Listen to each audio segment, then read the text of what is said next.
Buenas tardes.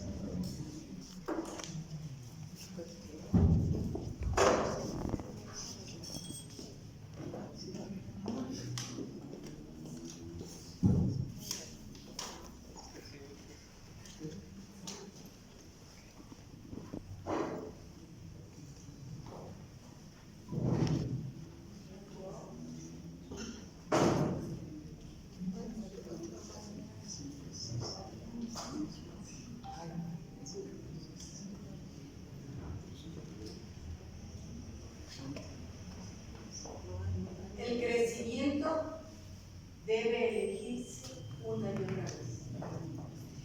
El miedo debe superarse una y otra vez.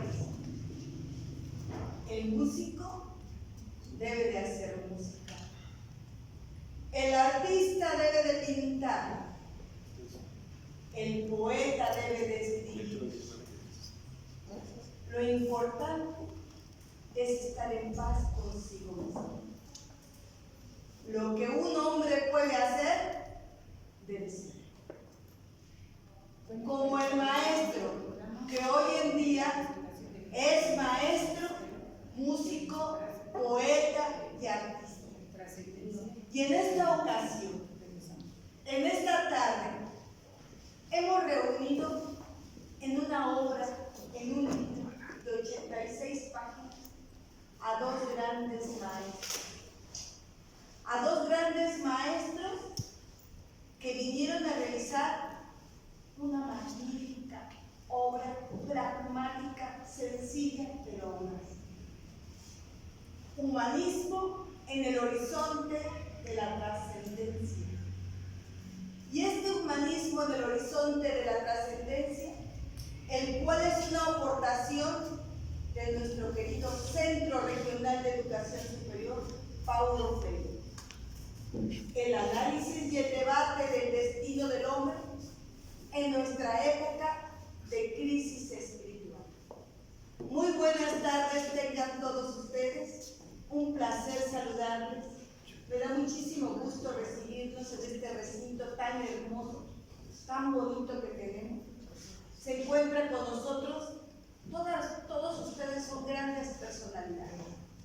Y en esta ocasión quisiera hablar del rector del Centro Regional de Educación Superior Paulo Freire, el doctor Marcelo Ramírez Ramírez. Un aplauso.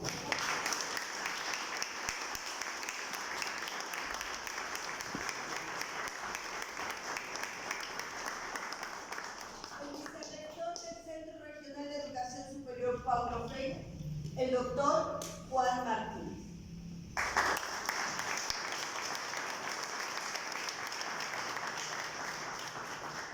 Directora pedagógica del Centro Regional de Educación Superior Paulo Freire, la maestra Zaida.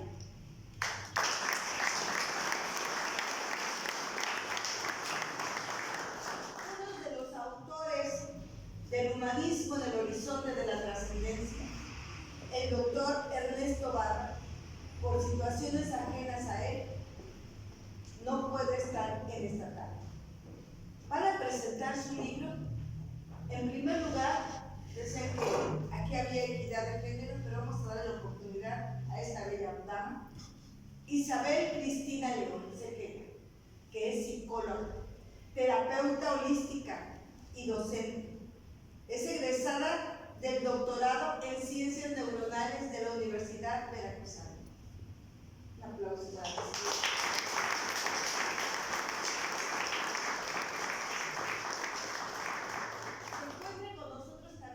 Maximiliano Sausa Durán, arqueólogo de profesión, con estudios de posgrado en literatura mexicana, catedrático y escritor. Actualmente dirige la publicación de proyección internacional Bífica, revista de la traducción literaria.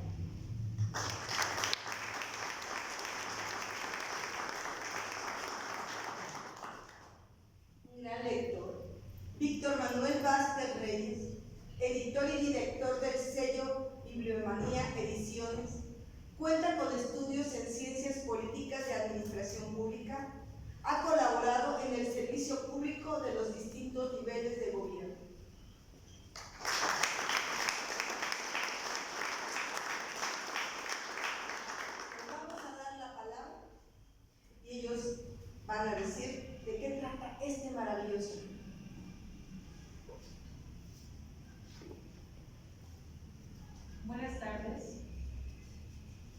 y gracias por acompañarnos en esta presentación tan especial. Estamos aquí para celebrar no solo la publicación de este libro por parte del Centro Regional de Educación Superior Paulo Freire, sino el arduo trabajo, la dedicación y la pasión de sus autores que han volcado en cada página.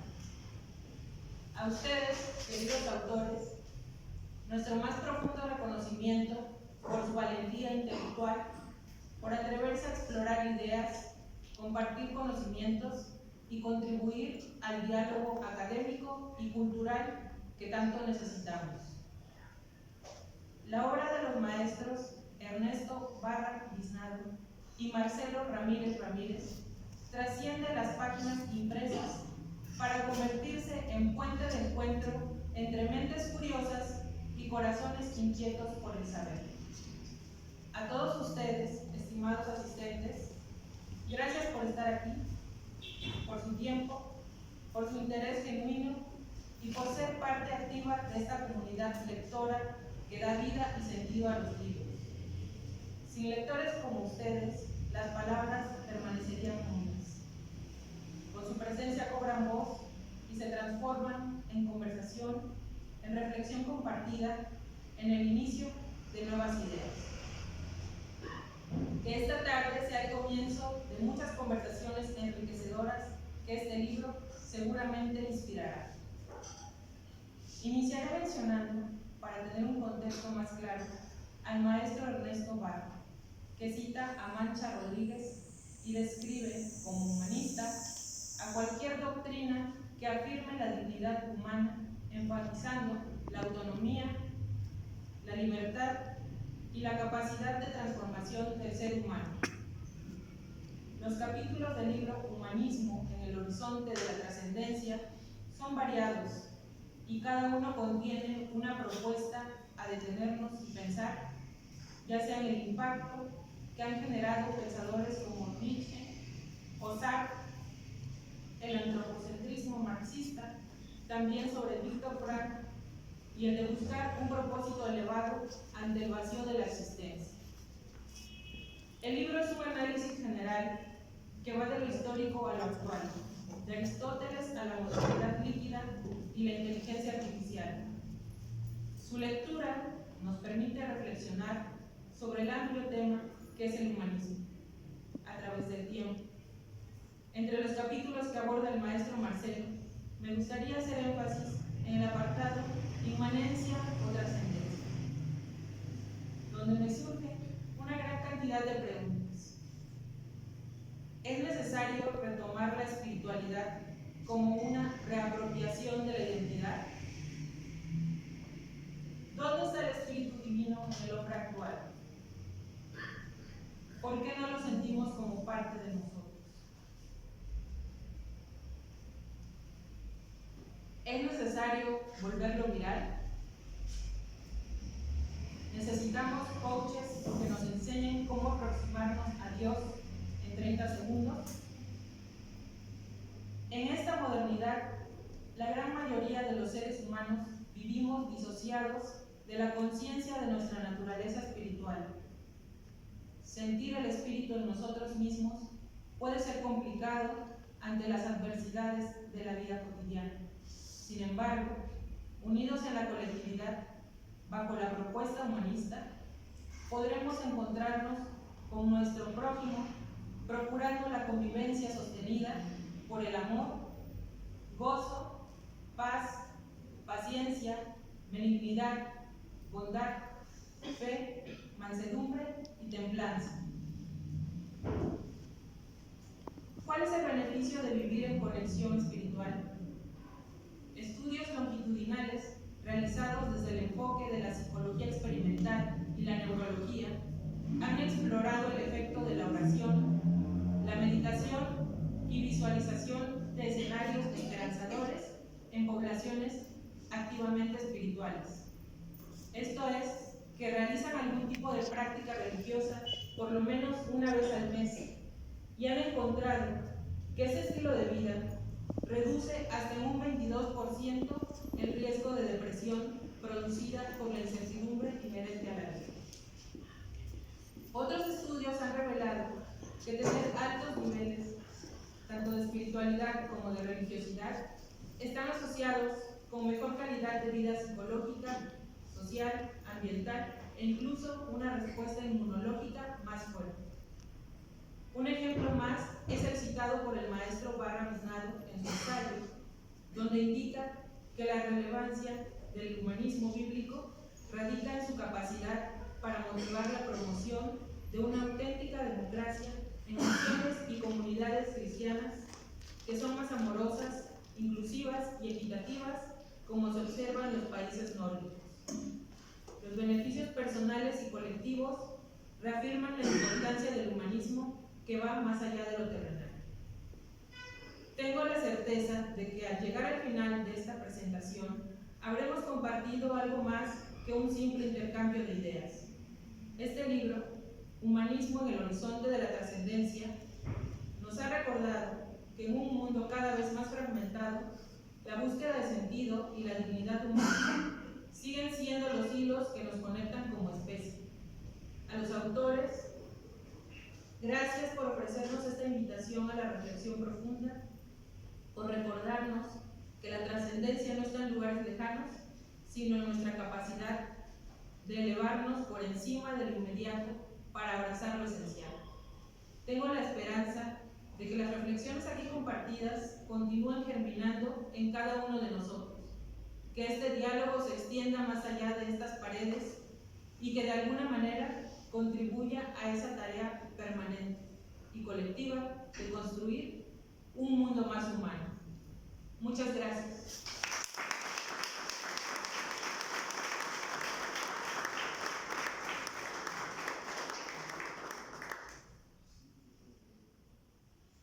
Bueno, ¿qué tal a todos? Muy buenas tardes. Agradezco muchísimo la invitación de esta tarde, poder estar con ustedes, afortunadamente en una sala tan bonita y tan llena de personas.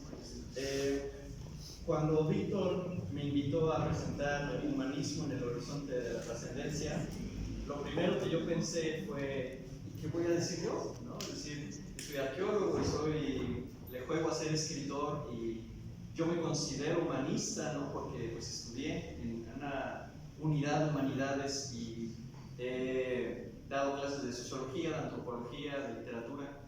Y entonces me di cuenta justamente de algo que es esencial en el humanismo, y es que el humanismo debe germinar dudas más que ofrecer respuestas, creo yo, ¿no?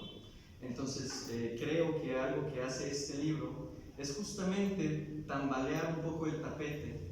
¿Por qué? Porque hay muchas cosas que damos por obvias, ¿no? En esta modernidad justamente líquida, esta modernidad que se nos escapa de las manos de una manera tremenda y a cada instante, en donde nos damos cuenta, quizá nosotros no, porque ya somos gente adulta, pero podemos verlo en los niños o en los adolescentes, una capacidad de retención prácticamente nula, ¿no?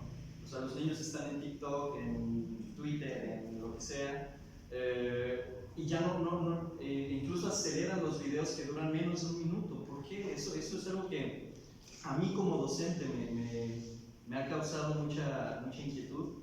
Y bueno, leyendo este breve pero sustancioso libro, pues me doy cuenta que es justamente por esa falta de espiritualidad que habita en el hombre moderno.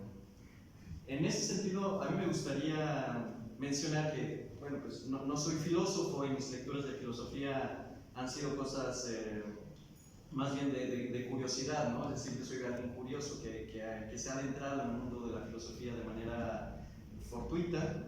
Y a mí desde muy temprano yo me sentí muy fascinado siendo mexicano y viviendo en un mundo barroco, porque nuestra cultura es barroca. Basta comer a nuestro alrededor, ¿no? En donde estamos en este momento. Es decir, estamos en un mundo saturado de símbolos, y esos símbolos permean constantemente nuestra identidad. Y sin embargo, yo cuando era adolescente descubro muy joven, a los 18, 19 años, a Nietzsche, descubro a Jean-Paul Sartre, ¿no? Este libro del existencialismo es un humanismo que para mí fue tremendo leerlo a mis 19 años. descubrir a Albert Camus, ¿no? Lecturas que quizá hemos leído, ¿no? Como La peste o El extranjero, en donde el hombre está justamente desasosegado, está expuesto al vacío. Y esa filosofía existencialista que se presenta en este libro como un humanismo naturalista, pues fue uno con el que yo comulgué durante muchos años. Hasta la fecha yo me considero un poco, no sartreano, porque Sartre tiene unas ideas bastante radicales, pero sí me considero un existencialista en el sentido de que constantemente estoy buscándole un sentido a mi vida. Y yo creo que en esa búsqueda a veces olvido otra raíz, que es esta raíz barroca, esta raíz que no solamente es cristiana, católica, sino que en realidad, por la pura finalidad de ser un humanismo trascendental, está amarrada a una gran tradición que va mucho más allá del cristianismo, que es una tradición judía, es también una tradición islámica, es también una tradición de las grandes filosofías del Oriente, ¿no? El budismo, el hinduismo. ¿Y por qué existen estas filosofías trascendentales y por qué impactan o deberían impactar en el mundo moderno? Pues porque esos primeros filósofos de hace 2000, 3000 años se preguntaban por qué hay un cielo, por qué hay un sol, por qué hay la noche, por qué se suceden las estaciones. Y a veces eso nosotros mismos lo obviamos, ¿no? Y nos sentimos vacuos, sentimos que nuestra existencia simplemente estamos eyectados a la nada, lo que pensaba Jean-Paul Sartre. Y yo creo que en ese sentido, el humanismo en el horizonte de la trascendencia es una invitación a volver a visitar y en cierto sentido a explorar algunas raíces que están en nuestra propia cultura, seamos o no católicos, seamos o no partícipes, digamos, de una dinámica judeocristiana. De la cultura no podemos eludir la cultura en la que nos encontramos, ¿no? Incluso siendo marxista en México, pues eres guadalupano, lo quieras o no. ¿Por qué? Porque estás impermeado de un montón de símbolos que a lo mejor no lo tiene un alemán o no lo tiene un indio o no lo tiene un japonés, ¿no? Es decir, aquí hablo más que como escritor, más como arqueólogo, ¿no? Los símbolos están hechos para configurar nuestra identidad y también están hechos para que podamos criticarlos y para que podamos entablar un diálogo con ellos, ¿no? Porque cuando voy caminando en la calle y veo la entrada de un templo, ¿por qué me persigno? ¿No? Es decir, es un movimiento ya inmediato, es un movimiento que tiene que ver mucho con la memoria corporal, porque en mi familia se me inculcó eso. Y puedo estar pensando a lo mejor en Quetzalcóatl, pero si me persigno ante un Cristo, estoy haciendo yo un propio balance interno, no sé si me doy a entender. Es decir, la divinidad o la trascendencia a la cual yo, Maximiliano, puedo aspirar, puede ser una humanidad ecuménica verdaderamente, ¿no? Es decir, en este mundo tan vacío, el volver a los símbolos y el intentar que nos sigan dando significados personales, ahí es donde yo lo amarro con mi propio existencialismo. Es decir, soy una persona que está todo el tiempo buscando el sentido de su existencia. ¿Por qué estoy escribiendo un libro, ¿no? Una novela, un cuento que no sé si alguien va a leer? Pues porque para mí es lo más importante en este momento, ¿no? ¿Por qué estoy leyendo un libro o por qué estoy esperando el camión durante 40 minutos pudiendo tomar un taxi? Todo ese tipo de dudas, a veces nuestra propia vida nos empuja a que las obviemos. Y el poder volver a la filosofía, poder volver a preguntarnos si mi existencia tiene algún eco en el mundo, en la realidad, yo creo que es muy valioso. Y por ello quiero felicitar a los dos autores. Aunque el maestro Ernesto no se encuentre aquí, pues bueno, obviamente extendemos la felicitación al maestro Marcelo y obviamente a todos ustedes que en un sábado pudiendo estar en sus casas cómodamente tomando un café, pues estamos aquí haciendo lo que los griegos tan hermosamente llamaban eso, la ecúmene, ¿no? Un mundo habitable, un mundo en donde podamos dialogar los unos con los otros. Y Y bueno, creo que mi intervención era más en ese sentido, ¿no? En el impacto personal que tuvo este libro para mí y cómo yo pude ponerlo en diálogo con otras lecturas que hice hace 10, 12 años. Y que bueno, que yo los incito obviamente a que lean el humanismo en el horizonte de la trascendencia y que puedan preguntarse más que buscar una respuesta, poder formular las preguntas indicadas, que son las que solamente nosotros en el interior podemos responder. Y pues, muchas gracias.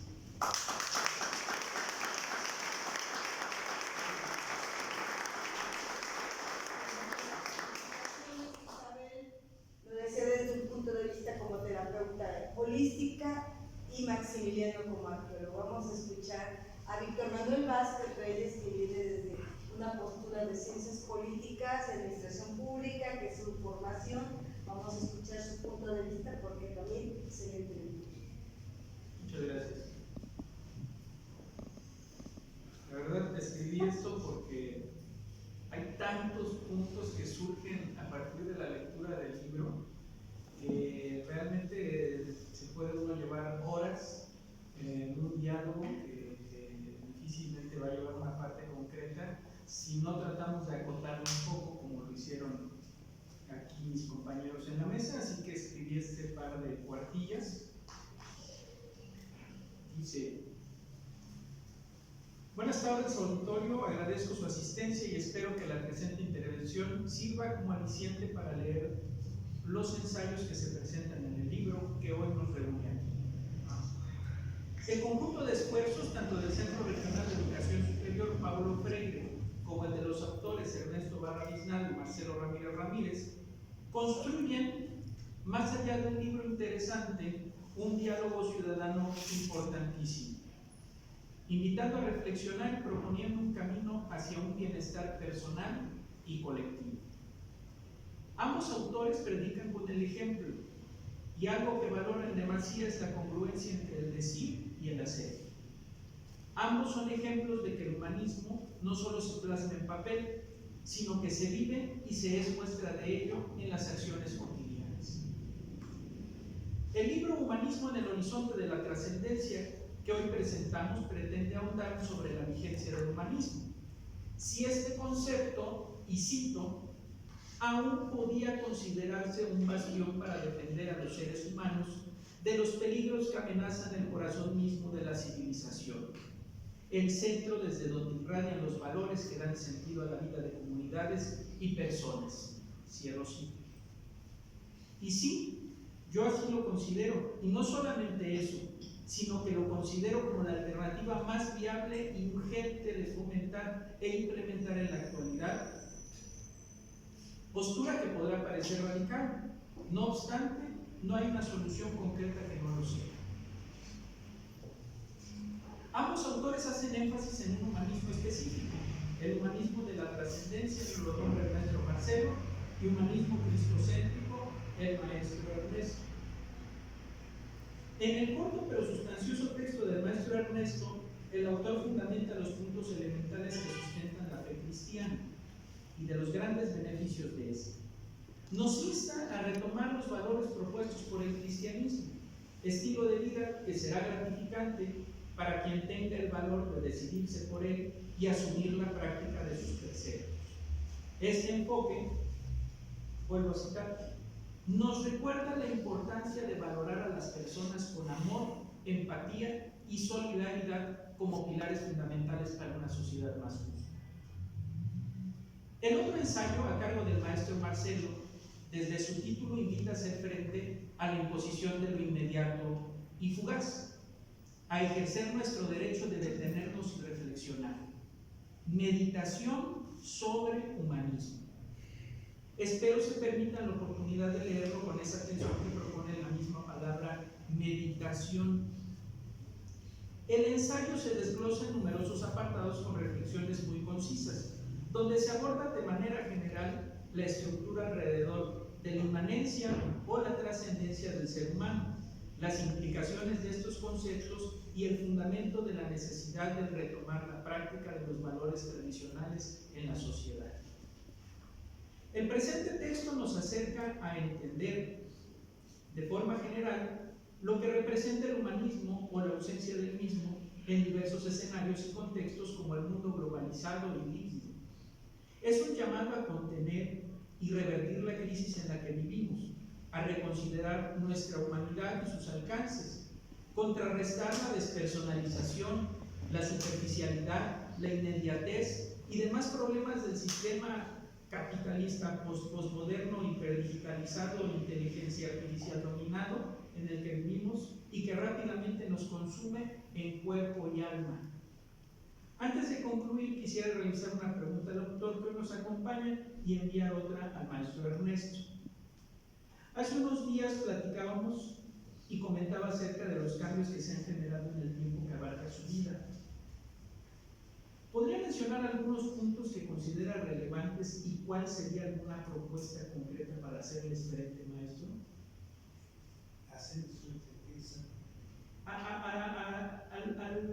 Los puntos de cambio que han surgido en el transcurso de su vida que considera así muy puntuales.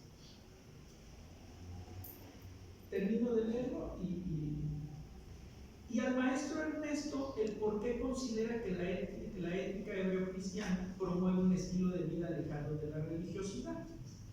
Lo pregunto porque considero que la religiosidad es un método infalible para asumir y vivir una creencia de cualquier tipo, aunque sea cargado de esa negatividad, pero realmente pues, es una cuestión muy de método y de compromiso. De nuevo quisiera felicitar a la comunidad y directivos del Centro Regional de Educación Superior Pablo Freire por el gran esfuerzo y compromiso social que representa el planteamiento de las presentes alternativas como vías para alcanzar la plenitud humana y colectiva. De ustedes, lectores, dependerá que ese esfuerzo haya valido la pena. Quiero concluir con una cita del texto del maestro Marcelo. A veces tengo la sensación de estar aislado en medio de un desierto donde mis ideas no tienen ningún eco. Después me conforta la esperanza de que eso es imposible, que hay demasiados inconformes con la situación lamentable del mundo y que ellos representan el fermento del futuro.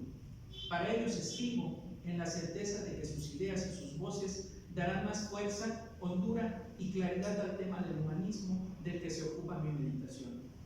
Y bueno, pues aquí está el eco y aquí están las voces maestras. Muchas gracias.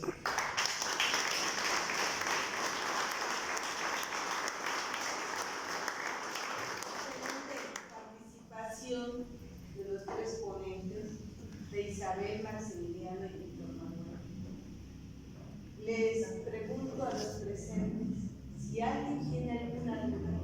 Tenemos a uno de los autores para que él nos diga las dudas, aumentárselas o quitárselas, las dudas de cualquiera de las dos cuestiones, pero le rogamos que sean precisos y concisos en la pregunta. Tengo abierto el pleno. Alce la mano quien quiera debatir tener alguna pregunta o algo, con mucho gusto los atenderán los tres ponentes y el maestro. No todos, uno por uno. Sí, ¿con quién tenemos el gusto? Carlos Velasco. Carlos, de ti por favor ya la pregunta. Buenas tardes a todos. Yo tengo... Actualmente lo que he visto es que varias personas quieren como un retorno al humanismo, o sea que es como una inquietud que se ha gestado a partir de los sucesos que se están dando a nivel global y actualmente a nivel político, histórico, etc. Me pregunto yo es, ¿cómo se puede establecer una posición humanista? ¿O cómo se puede desarrollar un pensamiento humanista en el siglo XXI ante el advenimiento de desarrollos tecnológicos que abogan por la trascendencia de lo humano? Es decir, posiciones como el transhumanismo, el poshumanismo, que plantean incluso desde una lucha política, filosófica, tecnológica, ética, la superación de las limitaciones, entre comillas, biológicas de los humanos que hemos tenido hasta el momento, ¿no? Que implican, por ejemplo, en el caso de Chile, tenemos el caso de los neuroderechos, que ya son legislaciones que se están creando en torno a la modificación del cerebro, ¿no? Y de que se pueden almacenar datos a partir de chips, a partir de bases de datos, y se pueden predecir comportamientos a partir de cómo las personas interactúan con la tecnología. Se pueden crear hasta perfiles y todo eso, ¿no? Entonces esas posiciones políticas pues plantean justamente una, no sé si pudiéramos decir que en el siglo XXI, o no sé, esa es la primera pregunta que se hace ante estas posiciones, y si en el siglo XXI ya estamos entrando en otra lucha política que abarca una posición entre humanistas contra transhumanistas o poshumanistas, que ya prácticamente tienen una cuota de poder bastante gestada en la actualidad. Gracias, Carlos Velasco.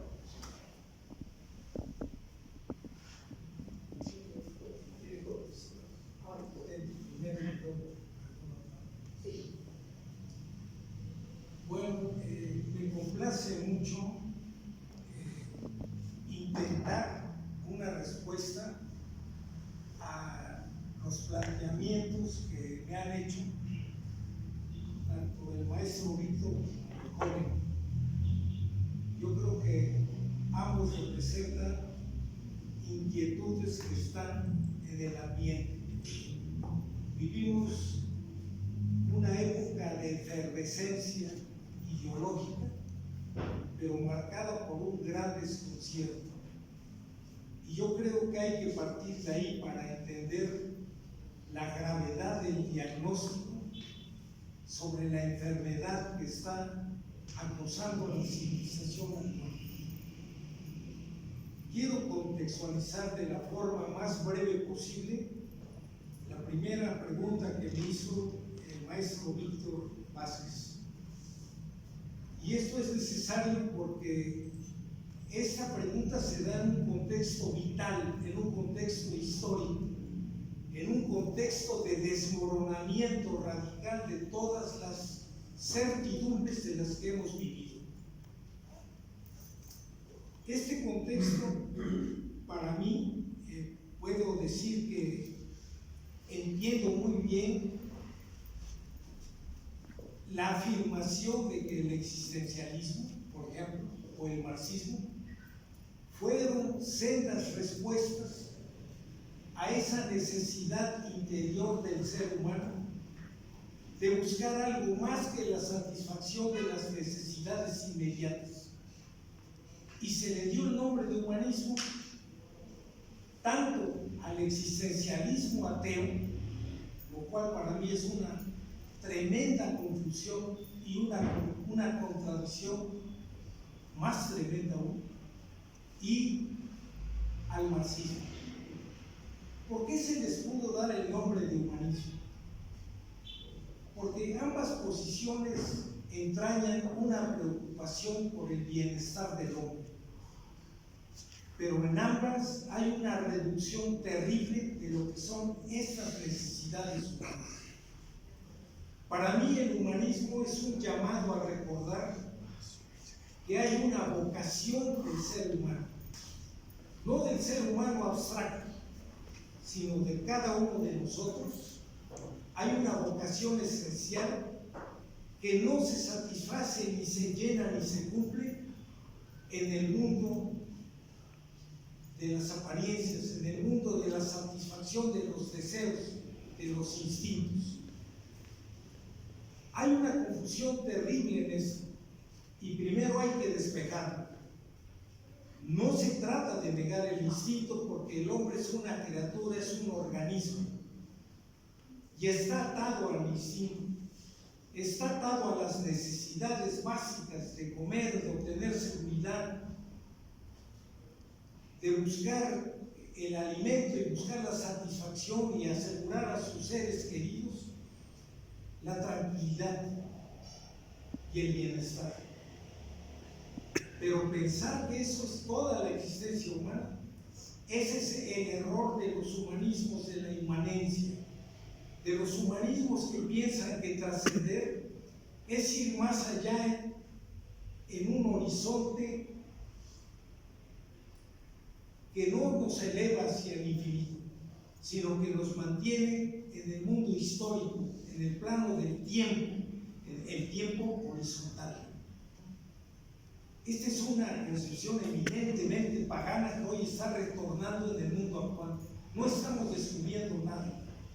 Lo único que le agregamos es el ingrediente muy interesante que nos arrebata, nos hace ver promesas que están en el futuro, como siempre ha pasado con toda tecnología.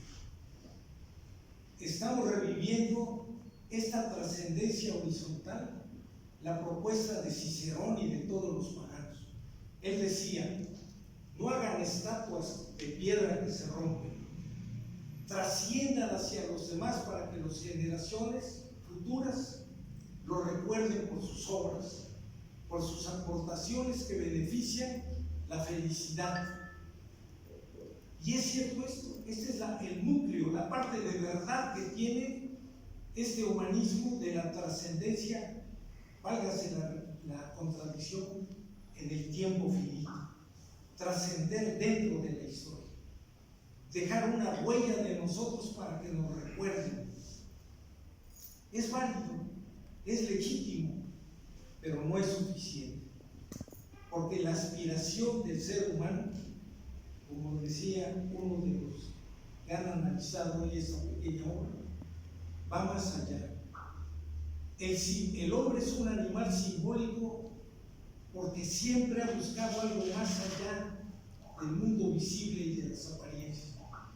Las grandes filosofías han sido siempre una respuesta a esta necesidad de infinitud, y aún los grandes ateos, filósofos o no, poetas como Marc Gallán, había un momento en que sentían esa insatisfacción por la necesidad de infinito. Porque el hombre es un vaso que no se colma y que no se llena nada, nunca, con las ofertas que nos hace el mundo de los sentidos. Cada deseo, decía Platón, provoca nuevos deseos. Y al final siempre terminaremos frustrados, porque el hombre es un animal de deseos, pero el deseo mayor es el de la infinitud, que ese sí, no porque lo vayamos a colmar por completo, pero en la medida en que lo buscamos y tratamos de realizarlo, nos llena profundamente en la esperanza, en la espera de que algún día esa necesidad de infinitud será satisfecha. Aquí uno de los analistas mencionó a Jean-Paul Sartre. Yo creo que esa línea de pensamiento que empieza con Nietzsche, el nihilismo, termina de la manera más congruente posible con ese breve texto, no la crítica de la razón dialéctica, sino ese breve texto de Sartre que se llama El existencialismo es un humanismo. En ella, lo que nos dice el pensador francés es lo siguiente: el hombre carece de esencia. La idea de un Dios que nos da la esencia es privar al hombre de su libertad y de la capacidad de crear él mismo, con su libertad, las respuestas que anhela y que desea. Suena muy bien.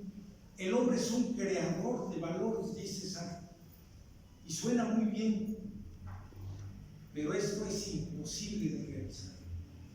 Ni Sartre lo logró, y que yo sepa, nadie ha inventado ningún valor que le dé sentido a la vida, porque el valor real es algo objetivo que se descubre, no se puede estar inventando.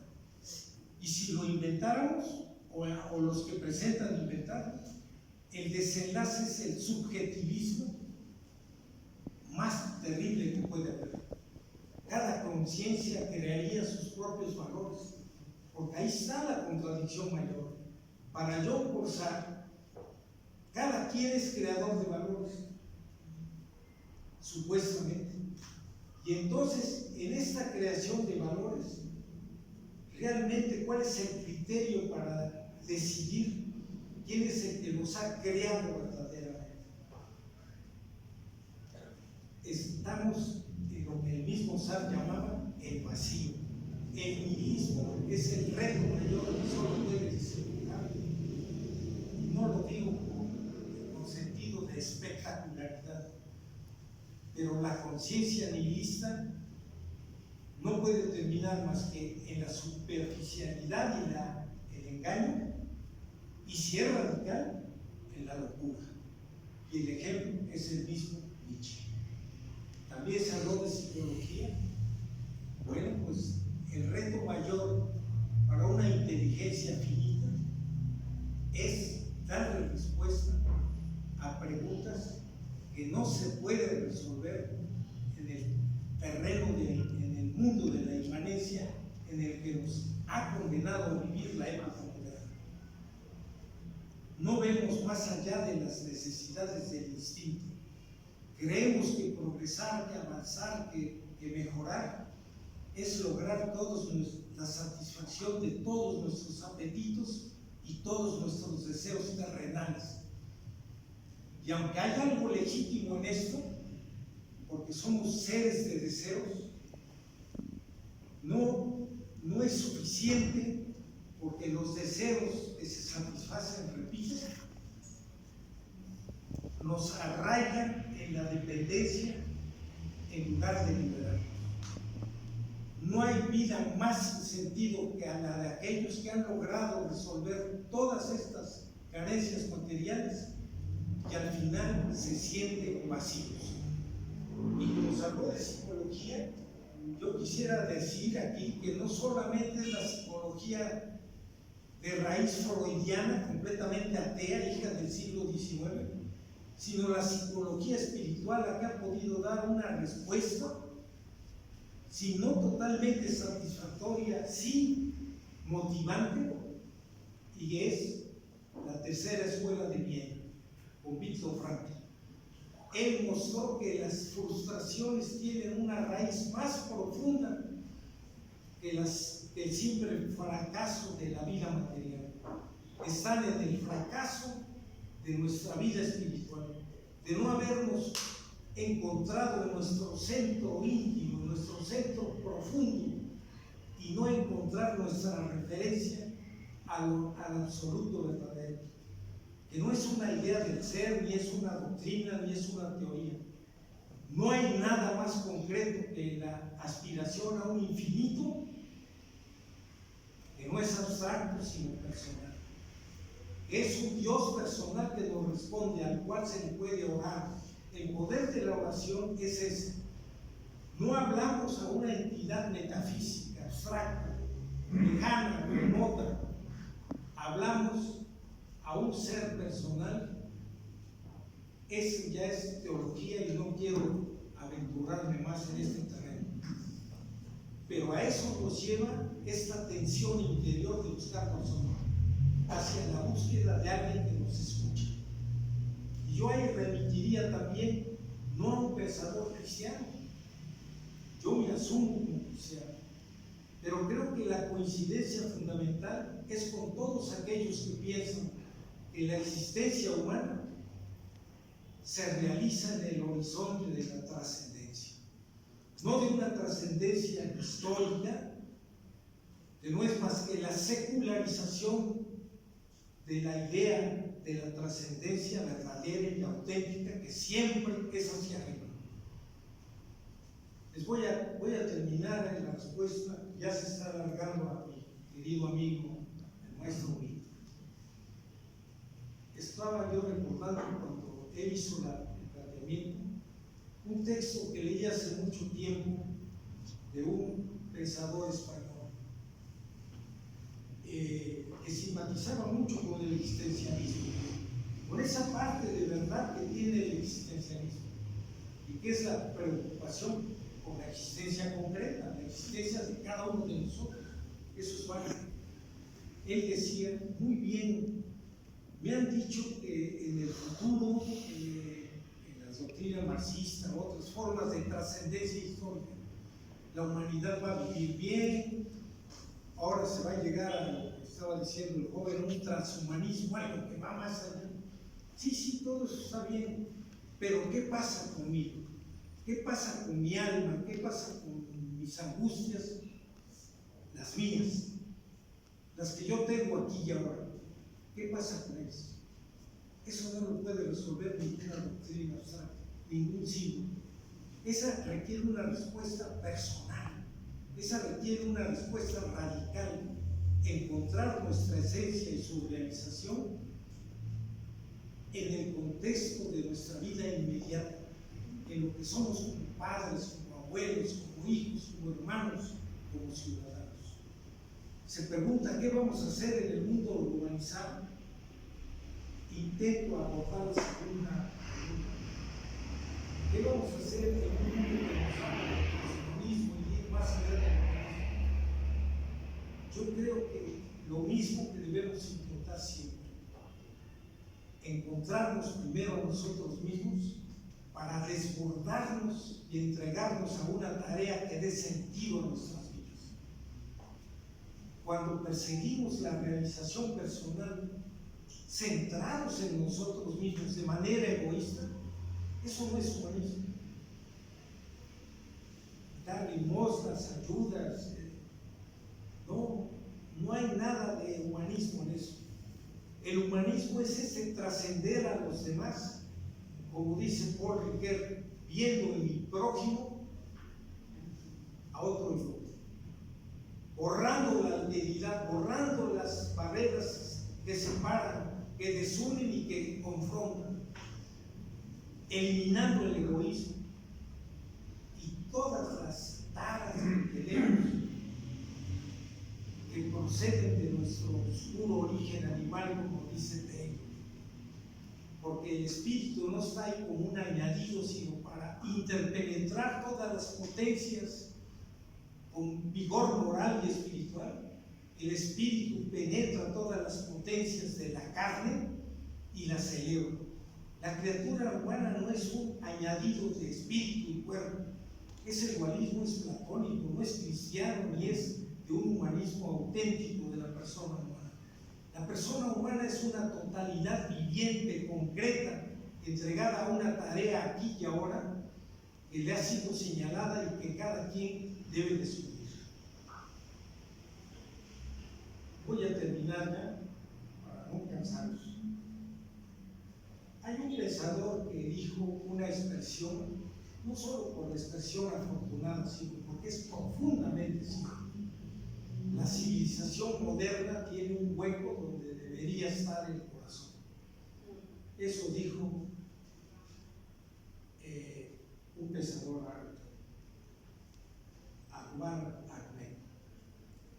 Y es cierto, hay que construir, trato de responder, es un intento, porque esto no hay respuestas planas, ni completas, ni últimas. El humanismo es una búsqueda siempre de nosotros mismos, ante todo, y una invitación a la entrega, a la que somos reacios y resistentes, porque la condición humana es dual. Porque nuestra miseria humana, acompañada de grandeza, nos impide que seamos totalmente, como lo pide el humanismo, para los demás y ponernos en la piel de Dios. Esa es mi convicción fundamental. Entonces hay que construir el ethos de la nueva civilización tecnocientífica, pero hay que construirla con esas mismas herramientas que nos ofrece la civilización tecnocientífica. No se trata del rechazo, se trata de sublimar esta herramienta y no olvidarnos el sentido de la instrumentalidad. Instrumentalidad nos recuerda que toda herramienta, por sofisticada que sea, como la IA, por maravillosa que nos parezca, es un instrumento, una herramienta que es la prolongación de nuestros propios órganos. Y en este caso de la IA, la prolongación del órgano superior del hombre, el cerebro.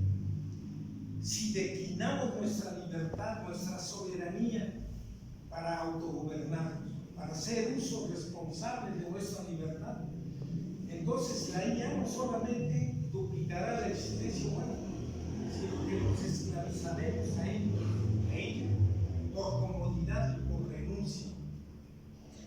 Por renuncia a lo esencial de nosotros, que es la libertad. El mayor atributo del hombre, no de su inteligencia, de su espíritu inmortal, es la libertad.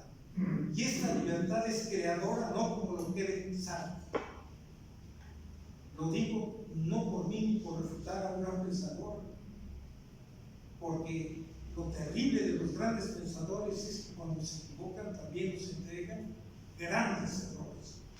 Y todo el mundo posmoderno está viviendo esta herencia fatídica de grandes pensadores que nos han enseñado que no hay trascendencia vertical, que el hombre es un ser de apetitos, que su felicidad consiste en satisfacerlos, etc. Este es el drama de esta civilización posmoderna, que es la época de la posverdad, que ya no hay verdad. Y termino con un recuerdo de San Agustín. Cuando a San Agustín decían que no había verdad, que lo único que el hombre podía aspirar era acercarse a ella, a algo parecido a la verdad. A mí me llenó mucho porque yo en ese momento atravesaba por una etapa de adicción al marxismo. Y uso la palabra adicción porque era como una droga que me estaba respondiendo a necesidades existenciales. Yo era joven allá en los 60 al principio. Y yo quería la justicia ya aquí en el mundo. Yo quería que hubiera paz basada en la distribución equitativa de los bienes materiales. Yo quería un mundo con armonía, que los poderosos no impusieran sus leyes, sus normas. Y yo pensaba que el marxismo era el camino a esa liberación. Y entonces, cuando leo las respuestas de San Agustín, a quien le decía, no hay verdad, como ahora se nos dice, no hay verdad, y decían, lo único que hay es algo parecido a la verdad, algo que se acerca a la verdad. Y San Agustín, con ese genio y esa transparencia que tenía para los grandes problemas, contestó, me dices que no hay verdad, solamente podemos aspirar a algo parecido a la verdad. Yo te pregunto, si conoces a Ernesto, pero no conoces al papá de Ernesto, tal vez ser otro nombre, ¿eh? Puedes decir que Ernesto se parece a su papá. Y le contesta el que lo cuestionaba, no, pues no, necesito conocer al papá de Ernesto para decir que Ernesto se parece a su papá. Lo mismo te digo yo de la verdad. ¿Cómo podés decir que no hay verdad, que lo más que hacemos es acercarnos a ella, si no tienes ya una idea de la verdad? Por eso termino.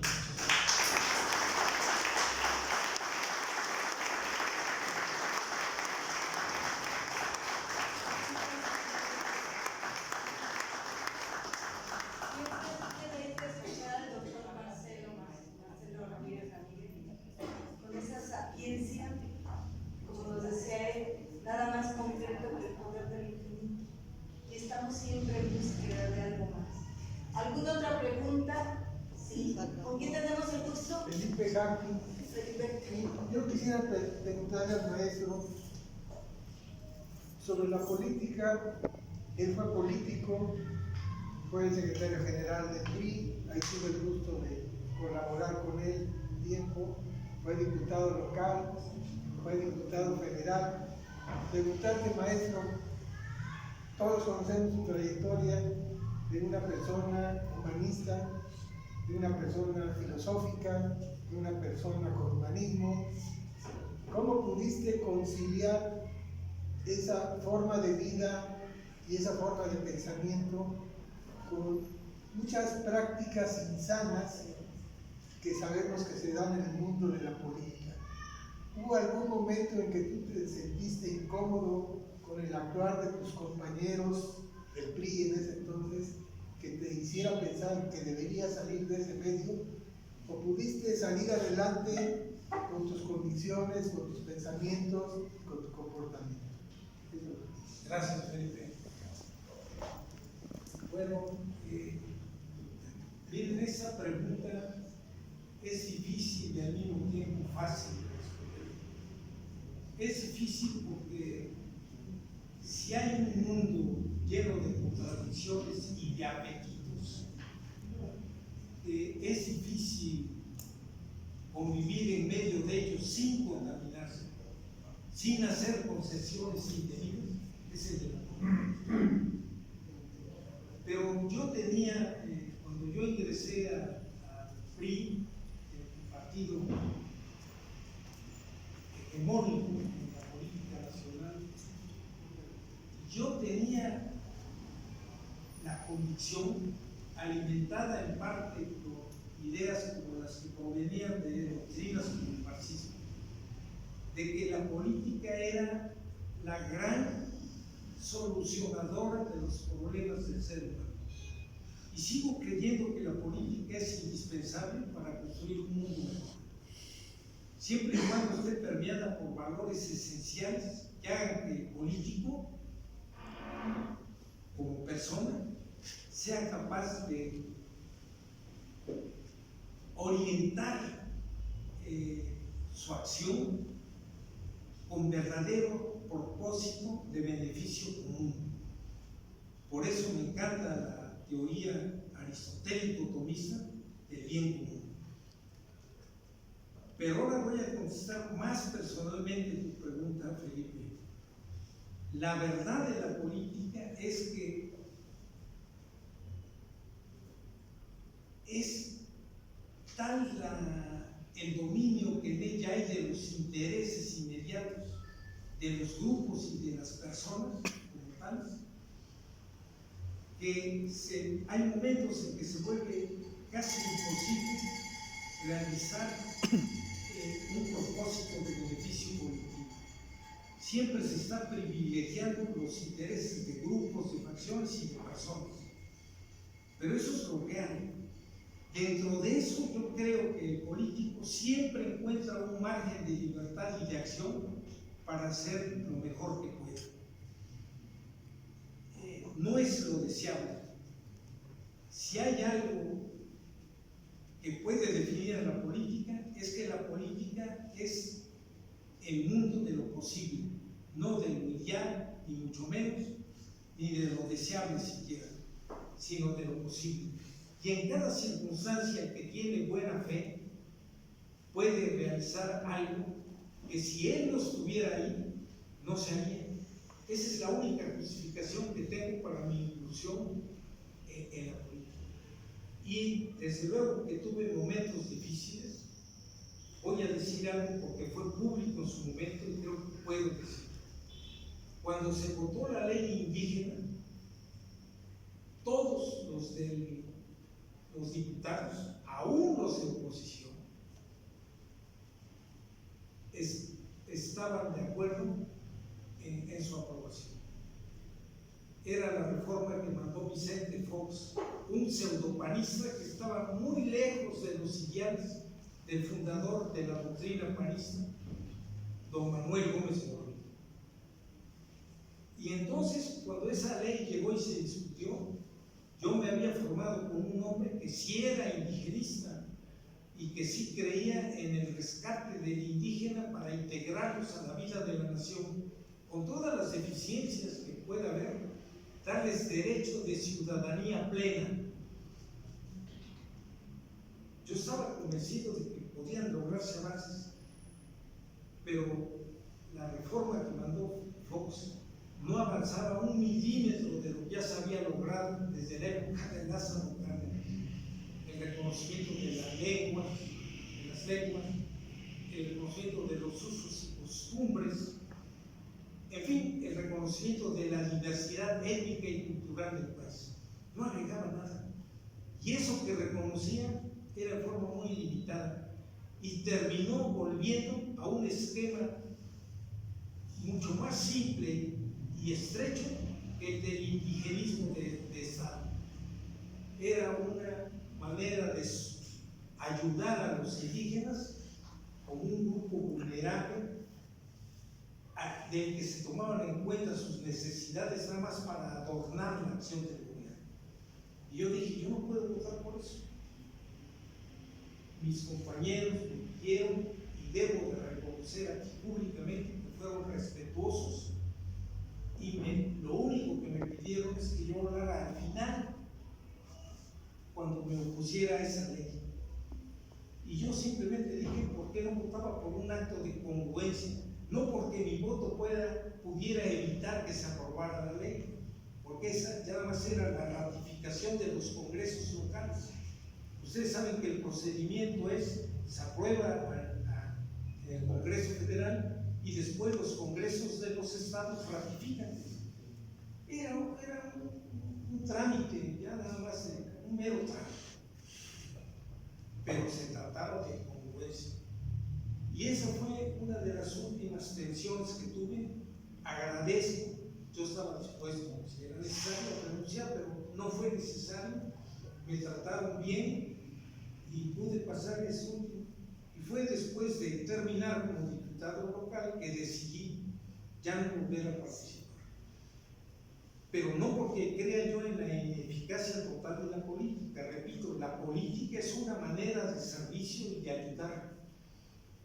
Si recordamos que la política es para el hombre, pero no todo el hombre es para la política.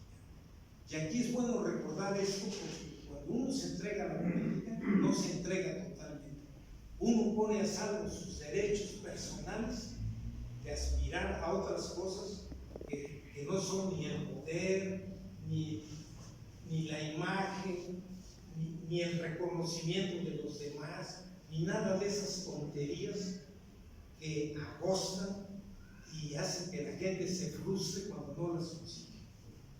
Entonces yo me retiré tranquilo y repito, pienso que gran parte de la liberación en lo material está en la política.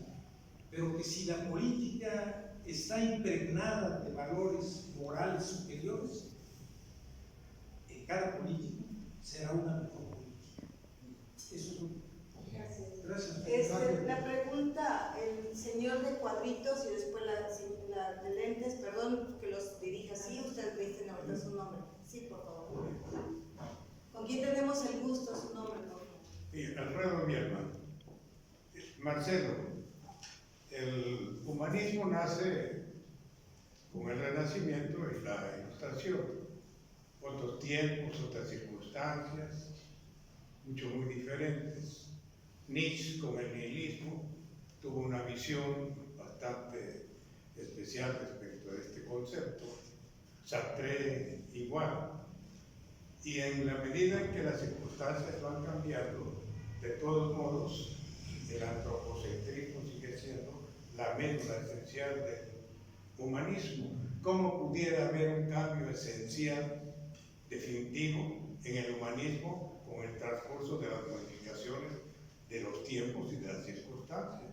Porque de aquello ya hace mucho tiempo hay bastante diferencia en las condiciones sociopolíticas de la humanidad y de todos modos el humanismo sigue siendo antropocentrismo. Sí, la pregunta... Bueno, sí, si tú consideras que va a haber un cambio esencial con el movimiento de las transformaciones que el mundo ha venido sufriendo. Gracias. ¿Con quién tenemos el gusto? Atrás.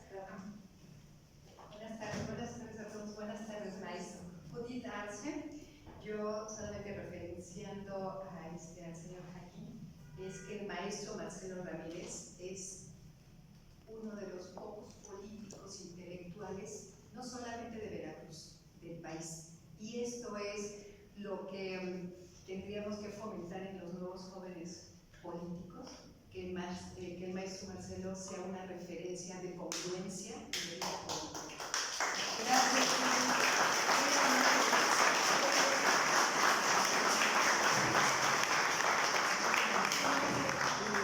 Doctora Lucy Carlos Moreno. Bueno, yo tengo el gusto y el placer de estar hoy aquí escuchando al maestro y en algunas pláticas de café nos hemos comentado cosas. y hemos también analizado temas ahí en el CRES.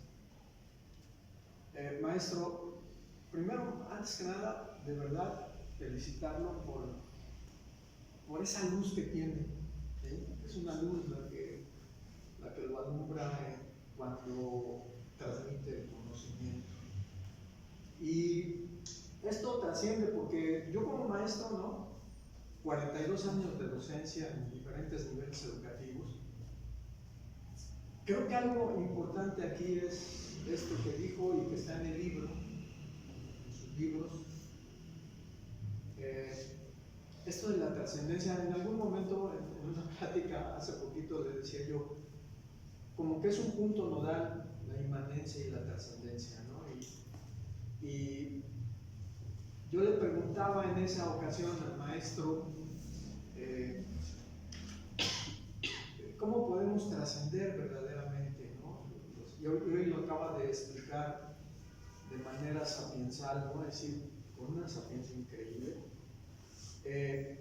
Pero sí me queda solamente una pregunta que se quedó ese día en el aire. Yo tengo que conectar con Dios, con mi Dios, a lo mejor personal o con el Dios que yo crea. Y eso me va a dar la posibilidad de trascender. Y tengo que decirlo, creo que no me he equivocado en mi práctica docente por esa idea que el maestro ha imbuido en sus alumnos.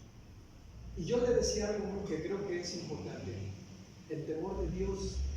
Y dice, lo dijo, sí, pero el temor de Dios bien entendido.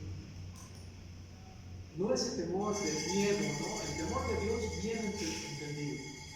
Ayer casualmente estuve con, a lo mejor algunos lo conocen, el padre José Juan Sánchez Jacón, y él decía algo muy importante. Debemos conectar, esto que hablaba del corazón, nosotros los seres humanos debemos conectar de manera directa con Dios por medio de frases cortas y directas al corazón, que cambien la noción y la idea de lo que somos como personas, ¿no? Entonces yo le pregunto, maestro, ¿cómo podemos conectar? Gracias. Bueno, Alfredo, perdón. Sí, Alfredo Culiacán.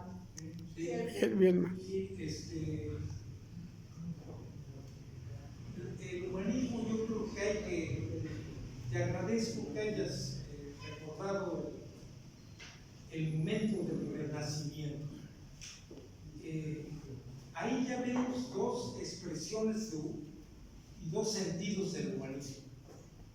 Uno es el humanismo literario, que desde luego ayudó y ayuda a una formación de la sensibilidad humana. Sin duda los modelos clásicos de la literatura son una gran enseñanza para el ser humano. Hoy aquí no hemos hablado de ese humanismo literario, aunque es una de las raíces del otro humanismo también. Aquí fundamentalmente se ha insistido, al menos yo ese es mi enfoque, en el humanismo en su sentido filosófico, que se refiere precisamente a la postulación de una esencia humana común a todos los hombres. Eso es lo que ahora se está negando, poniendo en duda y rechazando. Estamos viviendo el triunfo del nominalismo. Nos llamamos todos humanos, hombres, personas, pero no hay nada que nos una. Lo único que existe, esa es la tesis nominalista de Ocker, con la que empieza realmente el mundo moderno. Lo único que existe somos individuos separados unos de otros. Nada nos une. Nos llamamos hombres y la palabra nos identifica, pero no hay nada esencial que nos articule, que nos haga formar parte de la familia humana.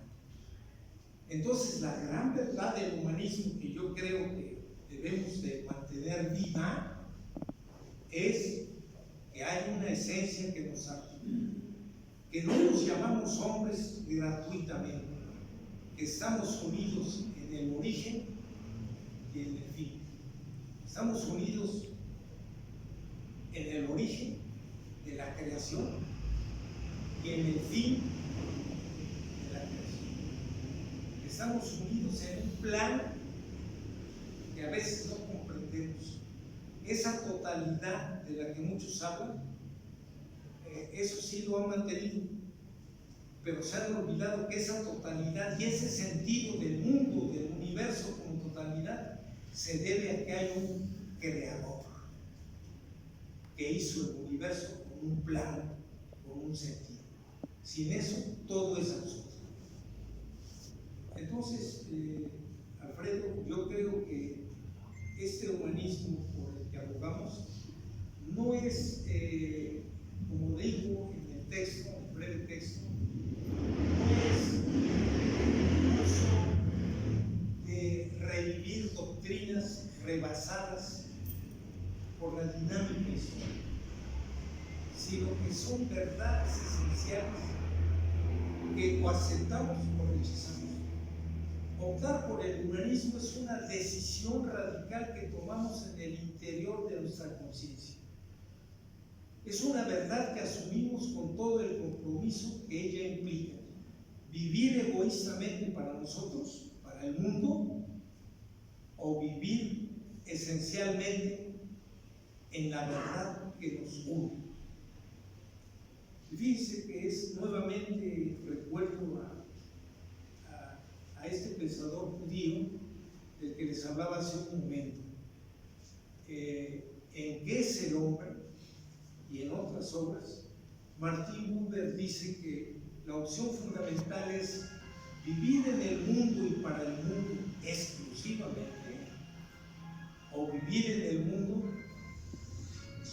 y tomar la tarea de trascender. Y aquí puedo enlazarlo, Carlos, querido maestro, con tu pregunta. ¿Cómo vamos a llegar a Dios? Y yo decía, no se trata de, bueno, hay quien tiene el impulso místico. El místico sí trata de alcanzar a la divinidad, de fundirse con ella. Pero esa es una experiencia excepcional. Yo creo que en términos para todo ser humano, lo que debemos de recordar, y yo coincido en eso con Buber, creo que es una verdad que se impone por sí misma, que Dios no nos hizo para que lo encontremos inmediatamente. Hay una distancia enorme, hay un hiato, hay un abismo entre lo infinito y lo finito. ¿En dónde podemos encontrar a Dios?, se pregunta Buber. Y él dice, en la fragilidad, en la menesterosidad, en el rostro del otro que nos habla de su carencia. Es el otro el que nos invita a ser solidarios. La verdadera solidaridad nace de un acto de amor y de desprendimiento de nuestro egoísmo, de entrega y de abrazar al mundo entero y a todas las personas. Es en el rostro del otro donde somos combinados. Por eso dice, no te tropiezas con él, no es una cosa entre las cosas. El otro ser humano, lo encuentras, él te sale al encuentro. Y la apertura consiste en reconocerlo, en borrar esa alteridad que nos separa, esa barrera de egoísmo que todos tenemos, de yo no soy como tú, o tú no eres como yo, tú piensas de esta manera, yo de otra, etcétera, etcétera. Es infinito el catálogo de pretextos que damos para mantener la alteridad separadora. Y eso es difícil de vencer, pese a que ontológicamente, yo lo diría en esos términos de metafísica, estamos unidos por un vínculo indisoluble y permanente.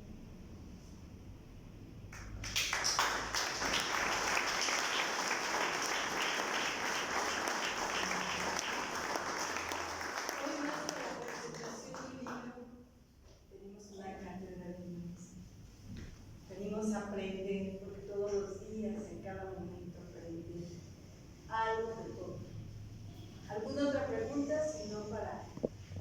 Sí, Ana. Maestro, ¿se puede imponer el humanismo como lo ha hecho el régimen, el humanismo mexicano? Que, ¿quién sabe si es Ovidio o los narcos? Yo no entiendo qué es el humanismo mexicano. Gracias, maestro. No, yo creo que el humanismo es una opción. Es la opción por un modo de vivir, por un modo de ser, por un modo de actuar y de trascender a los demás. Y se debe tomar con humildad. El humanismo no se impone, o lo asumimos o no. La opción es radical. No es para quedar bien, no es ni siquiera para autosatisfacción. El gran riesgo siempre de pensar que estamos en la verdad y vivimos en el espíritu de la justicia es la vanidad. Y el humanismo lo primero que nos pediría sería ese acto de humildad originario por el cual nos vemos en los demás. Miren, repito la idea de Paul Ricoeur, que creo que no solo es bella, sino que es profundamente satisfactoria y nocedera. Ver al otro,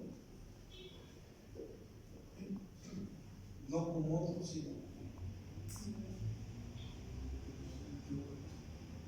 es el sí mismo como sí mismo. El sí mismo egoísta no es el del humanismo, es el sí mismo que se reconoce en los demás, en el que la alteridad queda eliminada desde el principio. Pero con eso no estoy diciendo que es fácil, es una tarea de todos los días. Yo le agradezco a la señorita que pidió un aplauso para mí, se lo agradezco porque no quiero traicionar ese espíritu de humildad que precisamente nos hace reconocernos en los demás.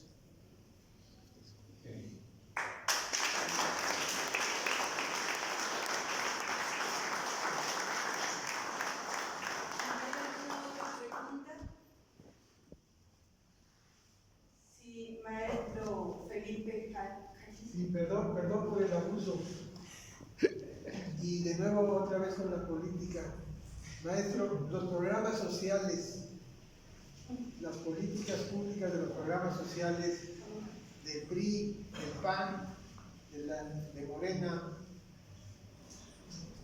de acuerdo con tu percepción, ¿representan una política humanista, una política de búsqueda del voto electoral o una combinación de ambas en general? Gracias. Yo creo que ya te has respondido. Mira, pero es bueno este planteamiento, Felipe, porque yo creo que ninguna política pública se desentiende o logra separarse de los intereses que gravitan sobre la política. Eso sería despojar a la política de esa parte muy humana también que tiene, de servir a los intereses de los grupos de poder, etc. Pero la política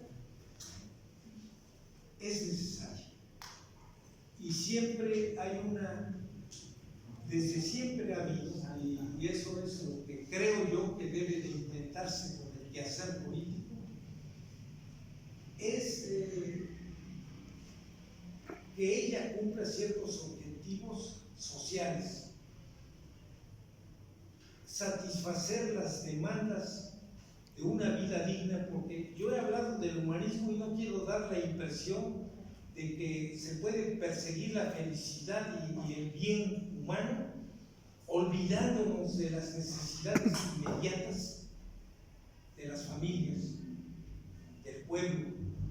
Y lo primero que hay que satisfacer para alcanzar una vida digna es la necesidad de la comida, del techo y la seguridad. Y garantizar a los hijos de cada familia un futuro de oportunidades. Creo que esa es la parte de verdad que tiene la política pública. Lamentablemente, estas políticas que ayudan a los grupos vulnerables están marcadas más bien por el oportunismo y caen en un asistencialismo con fines electorales, pero eso es casi inevitable en la política, lo cual no la justifica.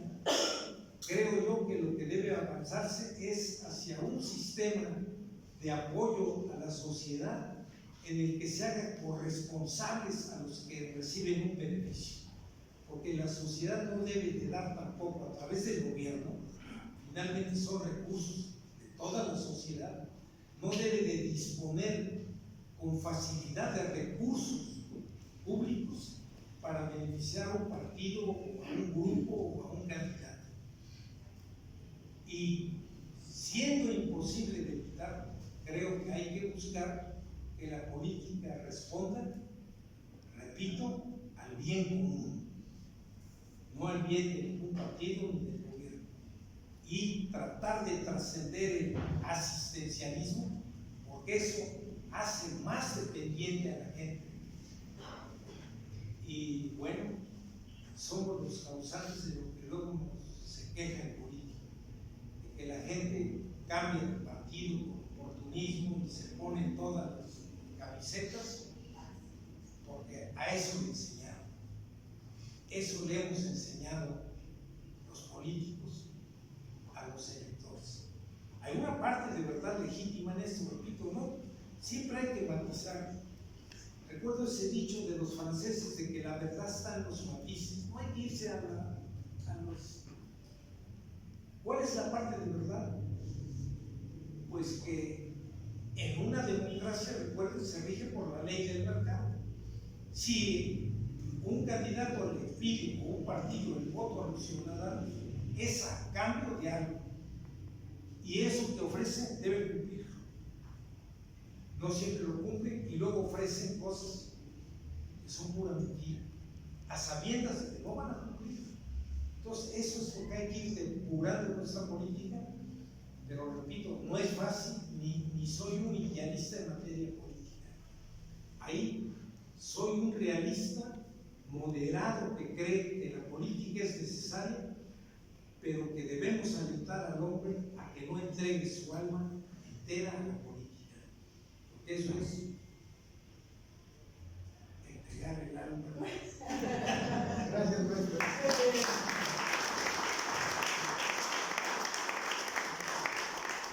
Como dijera Carlos, no podemos alejarnos de lo que somos hasta que aceptamos lo que somos. Si no hay alguna otra pregunta del libro Humanismo, sí. A esa se van a tomar.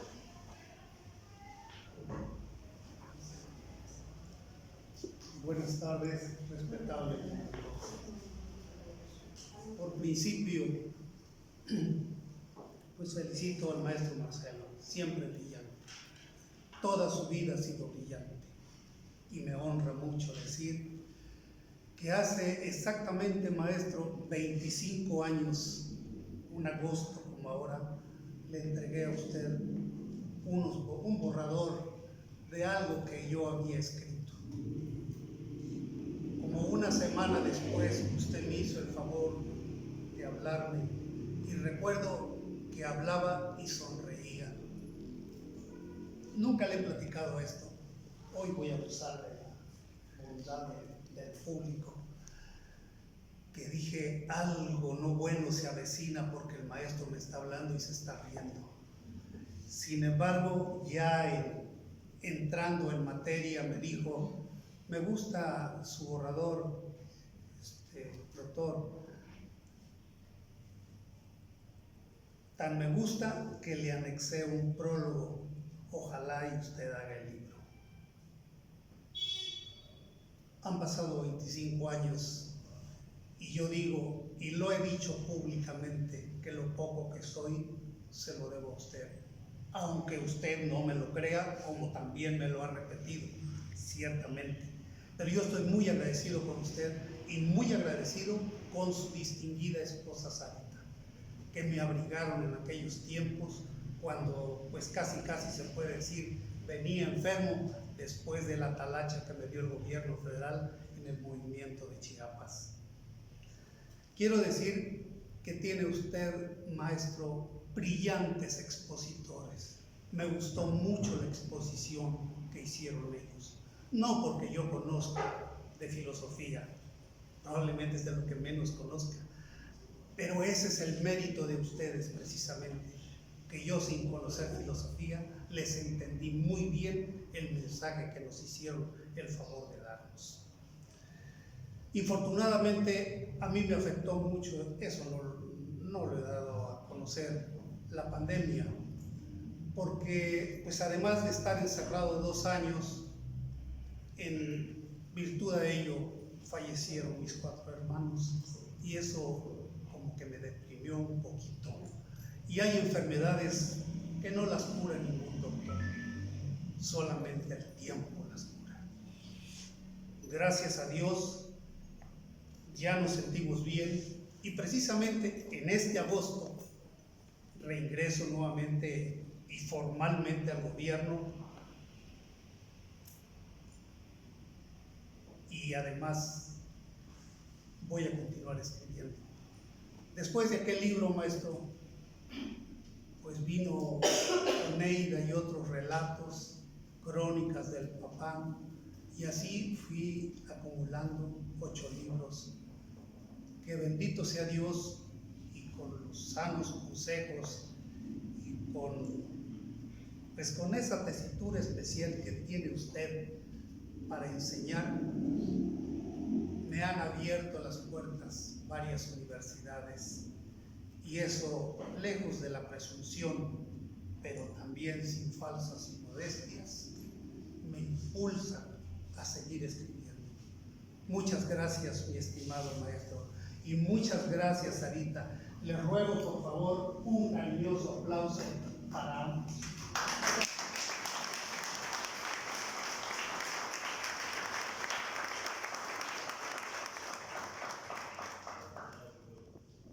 Lo que habla el maestro Martínez Aleta es cierto.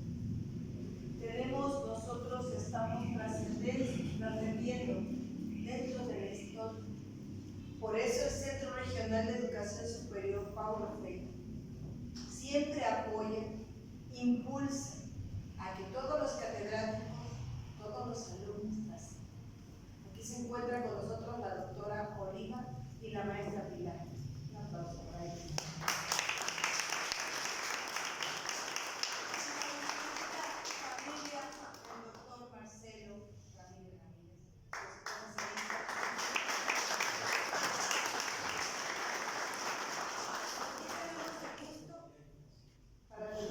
Soy el maestro Romero Cuervo Reyes, miembro de la Academia Mexicana de Educación a lo largo de muchísimos años del medio y superior.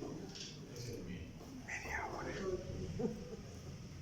No quiero dejar pasar porque he tenido siempre la actitud de expresar lo que pienso y de resaltar lo que es necesario exponer en eventos de esta naturaleza. Yo quiero felicitarme primero a mí mismo por haber asistido, a partir de que supe de la presentación de este libro. El maestro Marcelo me honra con su amistad. El maestro Vázquez Reyes igualmente. No tengo el gusto de conocer a los demás correspondientes de esta conferencia, de este evento. Pero no quiero alargarlo, hablo mucho. Yo, como digo Descartes, hablo, luego existo. Entonces voy a procurar reducir esta natural inclinación de hablar y hablar. Pero quiero decir lo que sí. Debemos todos, los que estamos presentes, que hemos asistido a este evento, yo pienso que hay que felicitar a todos, a nosotros mismos, independientemente de la felicitación que merezcan los ponentes de esta noche. ¿Por qué? Porque he observado en mi experiencia, en mi trabajo, en mi quehacer de maestro, sobre todo de las juventudes, soy normalista, no soy maestro de primaria, pero estando en la universidad tuve la opción de acceder a este hermoso ejercicio, y no solo hermoso, sino grandiosamente responsable del ser humano, que es el de enseñar, el de compartir lo que se sabe con el educando, con el discípulo. Me inspiraron los grandes maestros de la historia de la humanidad. Sócrates el primero, y después todos los grandes humanistas de la antigüedad, del Renacimiento específicamente, y después de la modernidad, de la Ilustración primero, y toda la cultura de la modernidad. Me han inspirado, y por eso expreso esto. No puedo irme de un recinto como este, de esta naturaleza, de Torrado, si no expreso lo que pienso. Y como he sido maestro muchos años y me he dado cuenta del deterioro terrible que sufre la enseñanza, aprendizaje en los centros de cultura y de educación de los niveles medio y superior de nuestro país, lo he vivido a contracorriente, he podido sostener mi posición y cosas. Y por eso me atrevo en esta ocasión a expresar lo que en estos momentos se expresa. Debemos felicitarnos, porque no es frecuente ni común, a partir de que vino el deterioro educativo y cultural, lamentablemente, de la vida de nuestra nación, en los últimos, cuando menos 5 decenios, últimos 50 años. Gloriosa y grandiosa la cultura y la educación mexicana de los años 20 a 40, de Vasconcelos a Vázquez Vela, o sea, los dos titulares de la grandiosa escuela mexicana. Pero esa ha desaparecido por completo en este proceso de medio siglo. Entonces, por eso, como lo he sufrido y he luchado y he expresado a través de la palabra, como en este momento, y a través de un poco de la pluma, a veces escribo algo. Entonces quiero decir que me felicito y debemos felicitarnos, porque no es común escuchar primero temas de esta naturaleza, reflexiones necesarias, imprescindibles para la formación de una conciencia profunda, verdadera, de nuestra realidad social, política, cultural, etc. Y ahora hemos tenido esta posibilidad, esta oportunidad. Ojalá se repitan, porque en la UB, en donde trabajé 17 años, ya estoy pensionado por edad, se acabaron las conferencias. En el Ágora tiene tiempo, está cerrado, no hay opción de escuchar la palabra, el pensamiento de los hombres cultos de nuestra sociedad jalapeña y de cualquier parte. Pero quiero no caer en el vicio de hablar demasiado. Pero esto que estoy haciendo lo digo con absoluta sinceridad. Felicito a mi amigo, respetable amigo Marcelo Ramírez, a mi amigo Vázquez Reyes, y desde luego reitero que debemos felicitarnos por haber tenido esta oportunidad de escuchar, de reflexionar y de manifestar una actitud que sea más congruente con una necesidad de culturizar a nuestra patria, culturizar a México. Necesitamos maestros cultos, hombres sabios que nos expresen su sabiduría y que abrevemos en ellas con humildad, con responsabilidad y con una actitud patriótica, si es necesario. Muchas gracias.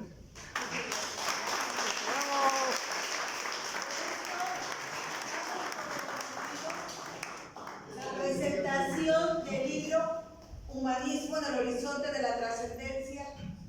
Gracias, doctor Marcelo Ramírez, doctor Ernesto Barra Biznado.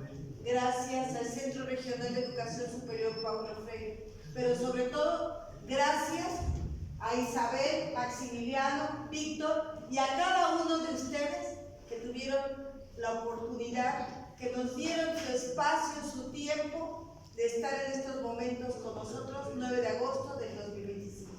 Antes de que se vayan, voy a pedirle a los ponentes y al maestro si se sientan acá para que se haga la foto del recuerdo.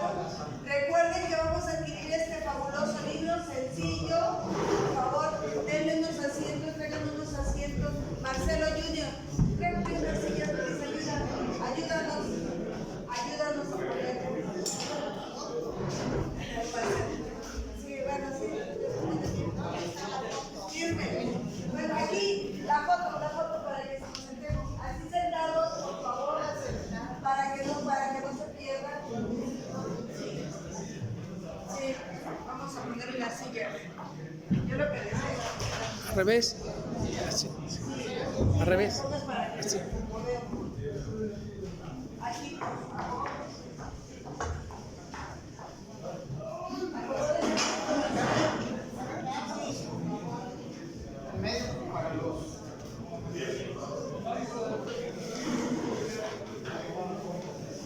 ¿Te molesto una foto de la hija del maestro Marcelo?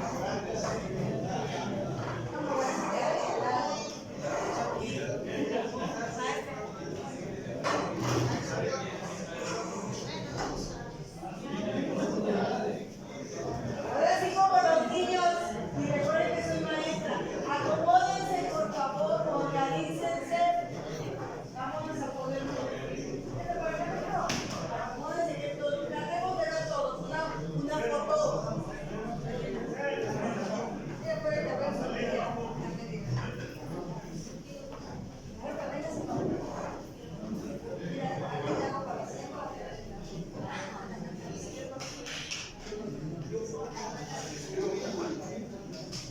Ahora sí, ustedes lo dicen cuando ya digamos. A ver, maestro. Por favor, sí, ya. Una, No, es que el maestro. dos. A ver, Melitón, por favor. Melitón, por favor. Gracias.